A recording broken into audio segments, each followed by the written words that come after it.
نه تیر وي د دې ورځې دپاره تیر وي او مونږ چې چاته حواله کوي نو نن د دې صوبې 14 کاله چې کوم دی حکومت وشو دوی د جنګ جګړو نه بغیر بل کار کړی دی د دې 3 وزیر اعلیګان خو تاسو ته یاد شي چې د دې ځینې د سرکاري خرچه باندې دا ټک نه وروړي چې د دې حکومت هم احتجاج کوي چې حکومت یې لاړ شو هم احتجاج کوي دا فتنه ده فتنه دا ځکه فتنه ده چې دا ریل قوت نه دی دا پولیټیکل قوت نه دی دا سټیبلیشمنټ د سیاسي خلکو په مقابله کې روغ کېو دا د سټیبلیشمنټ په جوړه کې ناستو او هغه د یو سیټ نه چې کوم دی د دنیا یو لویه بلا جوړه کړه اوس چې دا بلا ورته اړمه شوه اوس د دې بلا نه لاسونه پرې کوي کله ته شپې پرې کوي نو اوس د عمران خان په خپله پاټۍ اعتبار نشته دی په مینت روغ کې دا خپله ښځه عدالت ته مینت کړی دی او دوی وزیر اعلی چې کوم دی سټیبلیشمنټ ته مینت کړی دی چې که نور څوک پرېږدی که نه خو دا ښځه خو وله پرېږده نو موږ دې سټیبلیشمنټ ته وایو چې نن ولې خفه کېږي چې ښځه در باندې دره ده وایي دا ټول قصور د دې ښځې دی ټول قصور د ښځه دی ستا دی چې تا راپرېښې نو ډبل ګیم کوه دا ښځه چا رها کړه او په څه باندې رها شوه دې ورځې له رها شوه چې دلته یې عمران ورته وی چې زما د خلکو نور باندې اعتبار نشته نو که دا لاړه نو کاروبار به ټیټ شي نو د اسلام آباد طرف نه خور شوه او دلته نه چې کوم دی ښځه شوه او موږ ته بیا څه وي وایي تاسو خو خانداني سیاست کوئ ستاسو په پارټۍ کې خو چې کوم دی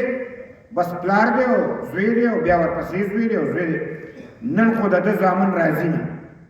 د هغې مور خو هوښیاره ده که نه خو انګرېزه ده او ورته وایي دا لالې پالې په خپله کوه چې ښې ورځ راشي بیا به درشي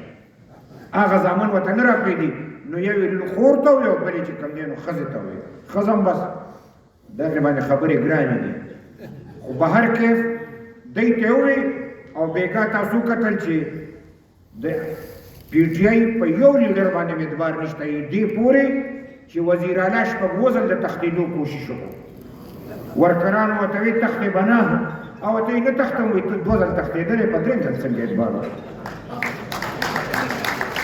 خدای شته چې دومره تنه چاوي او دومره غټ برېت او لا ورپسې زلفې هم پرې نو که سړي کې سوتر غیرت وي وکني خو د دې خپلو برېتو نه به شرمېدلی او ده به چې کوم دی دغلته قرباني ورکړې وه هر ځل راچخسي پښتانه دې په شرمونو شرم یا ځم او چې ځې نو بیا سر ورکړه خو واپس مه راځه بې غیرتي مه کوه نو بشرا بیبي ورته وایي چې ته به هم نه ځې نو دی عمران رضا کړو او سټیبلیشمنټ وایي چې داسې او داسې د عمران سره د شپې ملاقات ونه څوک دا شپه په شپه دی څنګه لاړ شي خو ته ونه کړې نو دی لاړل نو عمران رضا نو زه نه ویم د دی هغه خپل چې د دی ترجمان دی هغه وایي چې عمران خو رضا و هغه کوم ځای دی سنجاني ورته وایي که سنجاني وایي سنجاني سره رضا شوی بشرا بیبي ورته وایي چې نه که عمران رضا وي او که زه رضا نه یم ځو به ډي چوک ته به ځکه د پښتنو بچو ته وایي تاسو ډېر غیرتیان او زما دا غیرتیان نه دي دا خریړي دی وایي چې ګینې مونږ پښتانه یو خو چې هغه یې ورته په رښتیا ځان وښو نو نه چې کوم دی نو نه پیر نیوه نه چې کوم دی زلفان واله او نه دریو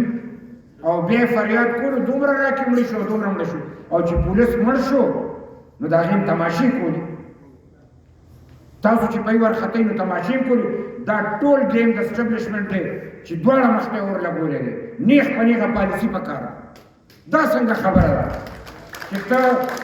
یو ته وایې ګرم شو بل ته وایې سوړ شه دا چې کوم دی د پیشو او د مږې جګړه ده دی په خپلو کې یو بل سره چې کوم دی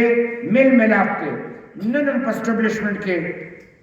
د فیض حمید خلق دی او دا سیکنډ سټیبلیشمنټ 2 حصې دی یو فرست سټیبلیشمنټ نمبر 1 او سټیبلیشمنټ نمبر 2 نمبر 1 چې کوم دی هغه اصلي دی چې د آرمي چیف د لاندې کار کوي بل نمبر 2 دی چې هغه د فیض حمید د لاندې اوس کار کوي او بده خبره که زه دا وایم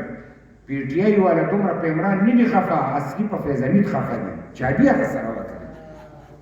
خو دی یعنې نه وایي دا پیر نه چې ګرمای کړې ده